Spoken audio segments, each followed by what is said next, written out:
नमस्कार। जय हिंद। जय श्री राम दोस्तों। शिवम चौधरी ऑफिशियल में आप सबका स्वागत है। आगे बढ़ने से पहले आप सबसे रिक्वेस्ट है, वीडियो को लाइक कीजिए, चैनल को सब्सक्राइब कीजिए और शेयर करना मत भूलिएगा।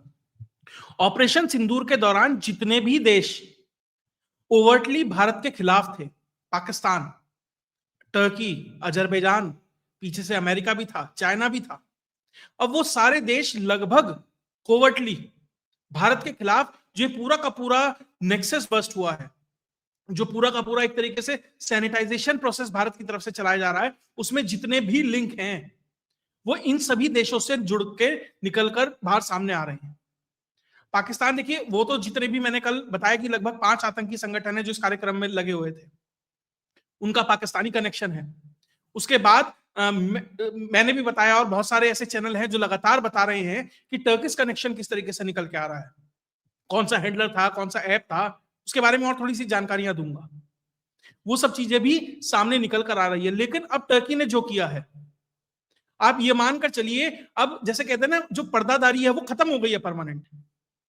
अब ये साफ है कि मैं और तुम, भारत और टर्की सीधा आमने सामने खड़े हैं, और जो लगभग लेवल पाकिस्तान का है भारत की एक तरीके से कह सकते हैं डॉक्ट्रिन में, टर्की चाह रहा है कि मैं भी वही पायदान पालू, और वहां आकर वो खड़ा हो गया। और उसने जो काम किया है, भारत याद रखेगा उस चीज को। और बात होगी कि किस तरीके से जो रॉ चीफ हैं, उन्हें एक ऐसी अतिरिक्त जिम्मेदारी दी गई है जो समझ आता है कि अचानक से इस दौरान जो उन्हें जिम्मेदारी दी गई है वो किस चीज की तरफ इशारा करती है। और इस पूरे ऑपरेशन में जो हुआ है उसमें अफगानिस्तान का कनेक्शन क्या है। देखिए, कोई और चैनल होता है इनकी 3 अलग वीडियो बना देता, लेकिन प्रयास ये रहता है कि जल्दी से जल्दी जितना अच्छे से और ज्यादा हो सके दर्शकों तक पहुंचाया जा सके। इसलिए इन तीनों को मैं एक साथ कवर करूंगा। एंड तक बने रहिएगा, बहुत महत्वपूर्ण है चीजों को समझना। सबसे पहले टर्की। भारत ने 2020 के अंदर अमेरिका से एक डील की थी $600 मिलियन की। भारत को 6 अपाचे AH-64E ये आने थे। देखिए, अपाचे अपनी कैटेगरी का one of the best helicopter है। उसे कहा जाता है टैंक इन द स्काई, कि मतलब जैसे आसमान में कोई टैंक उड़ रहा हो, क्योंकि जो उसकी मारक क्षमता है, हेल फायर मिसाइल्स हैं उसके अंदर, एक साथ कॉन्जिक्यूटिवली लगातार वो 16 टारगेट्स को हिट कर सकता है। मान लीजिए कोई टैंक रेजिमेंट नीचे जा रही है, एक अपाचे हेलीकॉप्टर जा रहा है, और उसकी जो फुर्ती है वो एक साथ उसका रडार 128 टारगेट को 1 मिनट में टारगेट कर सकता है। मतलब आप ये मानिए कि उड़ता हुआ एक तरीके से काल है आपका। भारत उस अपाचे हेलीकॉप्टर को अमेरिका से खरीदना चाह रहा था। ऑलरेडी 22 है भारत के पास। भारत की जो एयरफोर्स है वो ऐसे 22 हेलीकॉप्टर ऑलरेडी इस्तेमाल कर रही है, जो पठानकोट और जो जोरहाट है आसाम में, ऑलरेडी वहां पर उन्हें डिप्लॉय किया गया है। लेकिन जो इंडियन आर्मी है उसने 6 और ऐसे जो अपाचे हेलीकॉप्टर हैं उनका ऑर्डर दिया है। बहुत हाई प्रोफाइल है। मैं देख रहा था, देखिए अब तो बहुत सारे प्लेन्स में हेलीकॉप्टर में वो फीचर आ गया है। बहुत क्या, आपको जॉयस्टिक जो होती है, हैंडल नहीं घुमाना पड़ता कि आपको वहां निशाना लगाना है तो ऐसे करिए और वैसे करिए। अपाचे में क्या है कि जो पायलट होता है उसके यहाँ लेंस लगा होता है, उसकी नजरें जहां जाती है उसकी बंदूक वहां घूमती है। तो किस प्रिसीशन और किस तेजी के साथ काम कर सकता है आप समझ सकते हैं। और लद्दाख में जब LAC पे हुआ था तब भी हमने अपाचे हेलीकॉप्टर यूज किया है। बहुत सारी जगह है जहां हम इसे इस्तेमाल कर चुके हैं, और इसीलिए 6 और का ऑर्डर दिया था। पहले ये मई जून 2024 के अंदर ये आना था, लेकिन भारत के अमेरिका के संबंध कितने अच्छे हैं आप समझ सकते हैं। इंजन में डिलीवरी में लेट हो रहे थे तो अपाची में भी उन्होंने लेट करते चले गए। वही ने कहा, रे लॉजिस्टिकल इशू है, ये है वो है, सप्लाई चेन का इशू आ गया है, हम फला युद्ध में बिजी हैं, एन नंबर ऑफ रीजन उन्होंने दिए उस चीज के लिए।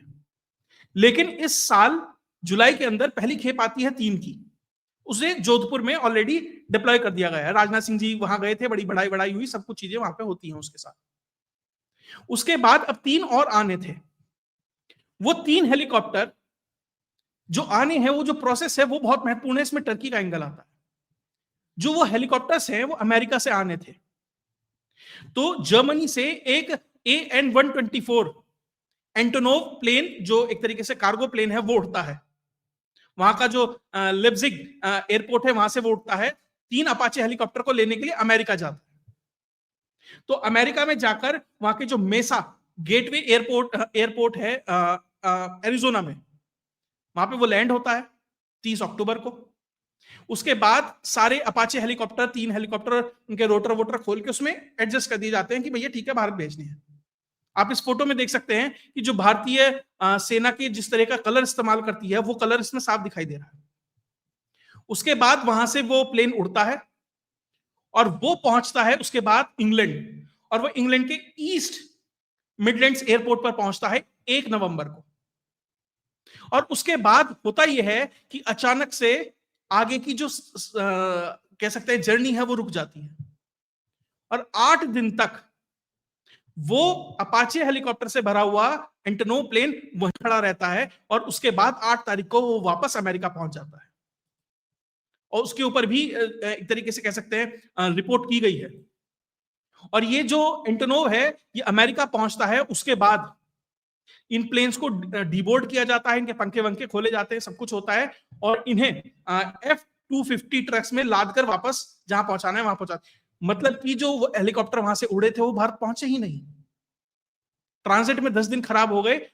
उसके बाद जब बोइंग से पूछा गया तो उन्होंने कहा अनएक्सपेक्टेड, अनअवॉइडेबल लॉजिस्टिकल इशू हो गए हैं। दरअसल हुआ यह है कि टर्की ने अपना एयर स्पेस देने से मना कर दिया, कह दिया भारत का कोई भी चीज यहां से नहीं जाएगी। यानी कि एर्डोगान खुलकर भारत के खिलाफ सामने आ रहा है। वो ओकासा नाम का, ओकासा ही है, हाँ ओकासा नाम का जो हैंडलर है, जिससे 2022 में जाकर ये सब लोग मिलकर आए थे, वो भी टर्की से थे। जो उन 2 महिला डॉक्टर के खाते में पैसा आ रहा था वो भी टर्की से था। यानी तुर्की खुलकर खेल रहा है। उसे पता लगा जैसे ही कि भैया कुछ ऐसा हो रहा है, इंटेलिजेंस इनपुट आ जाती है, अंदाजा होने लगता है कि भारत में अब टर्किश एंगल भी खुलने वाले हैं। तो ये आप देखिए कि किस तरीके से लगभग 8 दिन तक टर्की अपना एयर स्पेस नहीं खोलता है। अब लोग कह रहे हैं कि भारत ने दूसरा जो रास्ता है, ऑल्टरनेट रूट है, वो क्यों नहीं लिया। देखिए इसके 2 और ऑप्शन थे। सबसे पहला तो ये था कि भैया ये टर्की वाला रूट ना लेके और ऊपर और उत्तर की तरफ से जाते तो यूक्रेन और रशिया वाला रूट ले लेते। अब बोइंग इतने हाई प्रोफाइल अपने मिलिट्री ग्रेड जो सामान है, साजो सामान है, उसे रशियन एयर स्पेस से तो नहीं ले जाएगा। और यूक्रेनियन एयर स्पेस किस हद तक वल्नरेबल है ये भी हमें पता है। फिर कहा जाने लगा कि भैया जो सऊदी वाला है दक्षिण से, वहां से ले जाया जा सकता था। लेकिन होता क्या है कि आप एक आम कार्गो प्लेन जा रहा है वो बात अलग है, मिलिट्री ग्रेड का जा रहा है वो अलग बात है। बहुत सारे क्लियरेंसेस होते हैं क्योंकि आपको कई देशों के एयर स्पेस से गुजरना होता है और बताना होता है कि इसमें क्या है क्या नहीं है। बहुत चीजें नहीं भी बताई जाती हैं तो भारत को नेगोशिएट करना पड़ता, सऊदी को बताना पड़ता कि नहीं हमारा सामान है, मतलब जो भी उससे बात करनी होती, उतना समय नहीं था, वो क्लियरेंसेस नहीं मिले और वो वापस चले गए। यानी कि जो तुर्की है वो खुलकर ये कह रहा है कि भैया नो कोऑपरेशन, अब हम आपके साथ नहीं, हम आपके खिलाफ खड़े हैं। अगर तुर्की को यह लगता है कि वो पाकिस्तान के साथ खड़ा होके उसे वो न्यूक्लियर बम दे देगा, तो उस तुर्की को समझना चाहिए वो पाकिस्तान के है ही नहीं, वो या तो अमेरिकन कंट्रोल्ड है या सऊदी कंट्रोल्ड है। और सऊदी तुर्की को पसंद नहीं करता। सऊदी नहीं चाहता ईरान के पास हो, तो वो तुर्की के पास क्यों भेजेगा? जो तुर्की खुद चाहता है कि मैं खलीफा बन जाऊं, जो तुर्की खुद चाहता है कि जो ये पूरा का पूरा एक तरीके से राजपाट मिला हुआ है सुन्नी मुसलमान वर्ल्ड का, उस जो सऊदी के पास जो अथॉरिटी है वो मुझे मिल जाए, तो सऊदी चाहेगा कि कभी तुर्की को मिल जाए। सऊदी कभी नहीं चाहेगा कि ईरान तुर्की इनके पास कुछ ऐसा आए जो वो इसको थ्रेट कर सके। तो भैया पाकिस्तान उन्हें कुछ देने वाला नहीं है, तुम कितने ही ड्रोन भेजो, कुछ भेजो, जो तुम्हें कार्यक्रम करने हैं वो तुम्हारी मर्जी है, लेकिन सपोर्ट कुछ नहीं मिलना है। और यह हो सकता है कि भारत जिस तरीके से अब जवाब दे रहा है, अब तुर्की ने, देखिए मैंने आपको एक डॉक्यूमेंट दिखाया था, उसमें एक बहुत महत्वपूर्ण शब्द है, समझिए। तुर्की ने ये डॉक्यूमेंट जारी किया, उन्होंने कहा कि भैया जितने ये मीडिया आउटलेट्स हमारा नाम ले रहे हैं ना, हम बड़े जिम्मेदार राष्ट्र हैं। जो भारत में जो हो रहा है, मुझे लग रहा है कि आजाद भारत का one of the biggest terrorist attack plan किया जा रहा था, हमारा उसमें कोई इन्वॉल्वमेंट नहीं है। हम तो इतने जिम्मेदार हैं कि यूएन में है, नाटो में है, फला फला फला जगह हम काउंटर टेररिज्म में लगे हुए हैं, हमारा कुछ नहीं है इसमें। लेकिन तुर्की, अगर तुर्की ये सोचता है, तुर्की तुर्के जो भी है इसका नाम, कि भैया वो जो नाटो का आर्टिकल है ना कि एक पे हमला सब पे हमला, भारत हमें कुछ करेगा तो हम उस तरीके से जवाब दे देंगे, तो भैया उसमें ग्रीस भी है, तुम्हारा दुश्मन। भारत खड़ा है उसके साथ। अर्मेनिया, साइप्रस, भारत हर एक को मजबूती से तुम्हारे पीछे लगाएगा। भारत क्यों करेगा? जो करना है तो बहुत सारे तुम्हारे बैकयार्ड में तुम्हारे दुश्मन है वो करेंगे। और भारतीय नेवी वहां जाकर क्या क्या करती है, पिछले कुछ 3 5 6 वीडियो पीछे जाकर देखेंगे तो मैंने पूरा डिटेल में समझा है कि तुर्की के वाटर में जाकर भारत क्या कर सकता है और क्या करके आया है।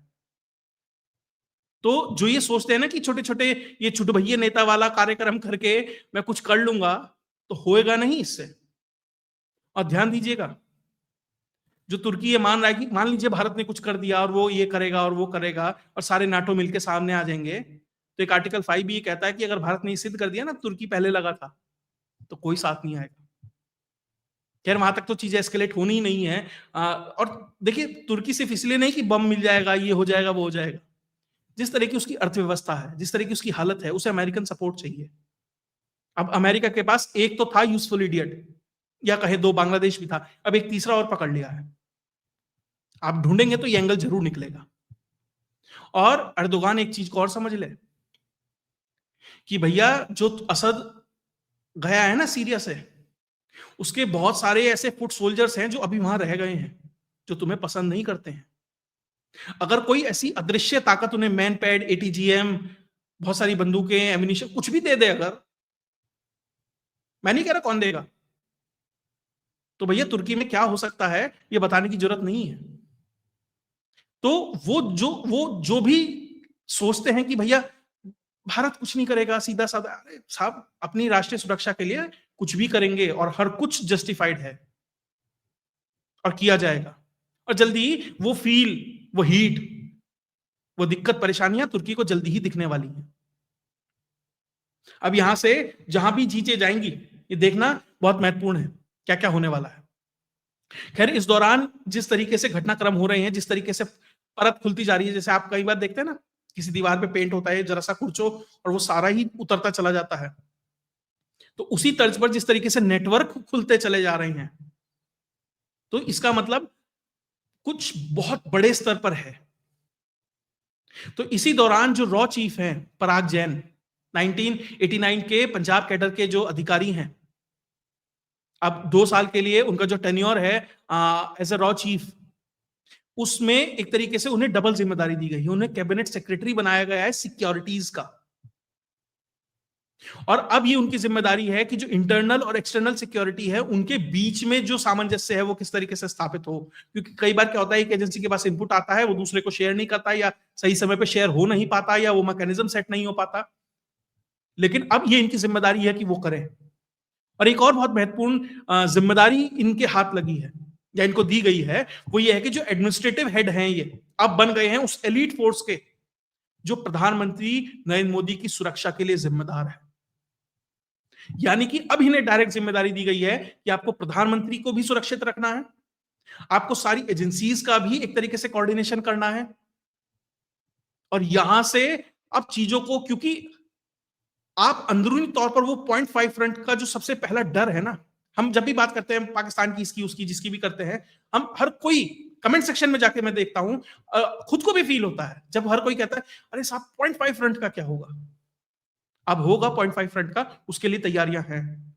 अल-फलाह के बाद एक और यूनिवर्सिटी है लखनऊ वाली, उसके भी जांच पड़ताल हो रही है। बहुत सारे ऐसे इंस्टीट्यूशंस हैं, अब उनको खोदा जा रहा है। पूरे नेटवर्क का जो तार एक तरीके से खींचा है ना, बहुत सारी चीजें उधड़ के निकल कर सामने आ रही हैं। तो अब इसमें अब जिम्मेदारी बढ़ती है रॉ चीफ की। जिस तरीके से चीजें हो रही हैं, एक्सपीरियंस अधिकारी हैं, इनसे पहले सामंत गोयल थे। आप सामंत गोयल को कहीं ना कहीं मतलब एक तरीके से लेवल पे रख सकते हैं डोवाल साहब के। तो एक के बाद एक जो आता है ना, वो उतना ही बड़ा खिलाड़ी है। डोवाल साहब तो क्या है ना, हाई प्रोफाइल हो गए, कुछ उनकी किस्से कहानियां मशहूर हो गए, एनएसए बना दिया। लेकिन ऐसे अधिकारियों, ऐसे कॉम्पिटेंट लोगों की कमी नहीं है सिस्टम के अंदर। दिक्कत क्या है, बस एक जगह एक ही है तो एक ही व्यक्ति पहुंच सकता है, लेकिन जो नीचे लोग काम करते हैं बहुत जबरदस्त हैं, बहुत कैपेबल हैं। अब इस पूरे सिस्टम में अब लोग कह रहे थे ना ये मुत्ताकी भारत आया था, उसे इतना सब कुछ सहयोग क्यों दिया, 8 दिन उसकी मेहमान नवाजी क्यों की? अरे वो तो तालिबानी है, तालिबान वालों को, वो तो महिलाओं के साथ ऐसा करते हैं वैसा करते हैं, और यहाँ पे आपने ऐसा उन्हें क्यों दिया? आज समझ आ रही है उस तालिबान की महत्व। दरअसल जो मुजफ्फर अहमद रदर है, फरार है, इंटरपोल की तरफ से रेड कॉर्नर नोटिस जारी कर दिया गया। वो इस कहा जा रहा है कि वो एक बहुत बड़ी कड़ी है इस पूरे के पूरे मामले की, बहुत बड़ी। और अभी शायद वही एक बड़ा नाम है जो बचा है। ज्यादातर पकड़ लिए गए हैं, शाहीन वाहीन ना ये सब तो पकड़ लिए गए हैं, फुट सोल्जर टाइप है, या थोड़े से जैसे कहते हैं ना मिड लेवल के अधिकारी थे ये, लेकिन बड़े लेवल का जो अधिकारी है वो फरार है। कहा जा रहा है कि शायद दुबई दुबई से वो सब कोऑर्डिनेट कर रहा था, सेशंस ऐप है और टेलीग्राम जैसे सिक्योर्ड ऐप है उनके ऊपर बात कर रहा था जो, लेकिन इसका जो हैंडलर था वो अफगानिस्तान से था, और अफगानिस्तान से मुजफ्फर को कोऑर्डिनेट कर रहा था, और मुजफ्फर ये सारा का सारा कोऑर्डिनेट तुर्की गया था वो, और तुर्की से भारत में कर रहा था। तो मतलब आप ये देखिए नेटवर्क बहुत लंबा बनाया गया था कि ताकि पकड़ा ना जा सके।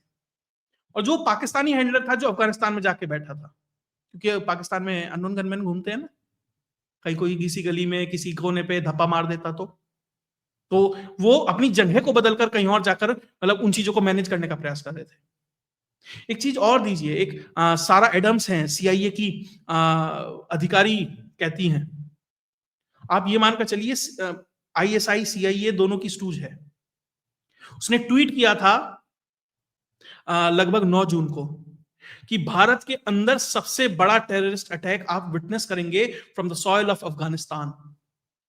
ये दर्शाने का प्रयास था कि अरे देखो अफगानिस्तान करा रहा है, और भारत वो मुत्ताकी को इसको उसको एक बहुत रेड कारपेट दे रहे हैं, और अफगानिस्तान इतना ये वो कनेक्ट करने का प्रयास था, ताकि पाकिस्तान जिसे अपना फिफ्थ स्टेट कहता है, उस अफगानिस्तान भारत के संबंध खराब किए जा सके, भारत में उसके लिए एक नेगेटिव इमेज क्रिएट की जा सके, और मोदी सरकार की एक तरीके से ये नेगेटिव इमेज क्रिएट की जा सके कि देखो आप तो अफगानिस्तान के साथ कर रहे थे और वहां से सब कुछ हुआ है। लेकिन जो इसमें से जानकारी निकल के आ रही है वो ये आ रही है कि सारी की सारी इनपुट इस मुजफ्फर के नाम पर तालिबानियों ने दी है भारत को। और अभी ध्यान दीजिएगा, आईएसआई का स्पाई रिंग नेटवर्क रशिया के अंदर भी बस्ट हुआ था, जो S-400 की डिटेल्स निकाल रहा था।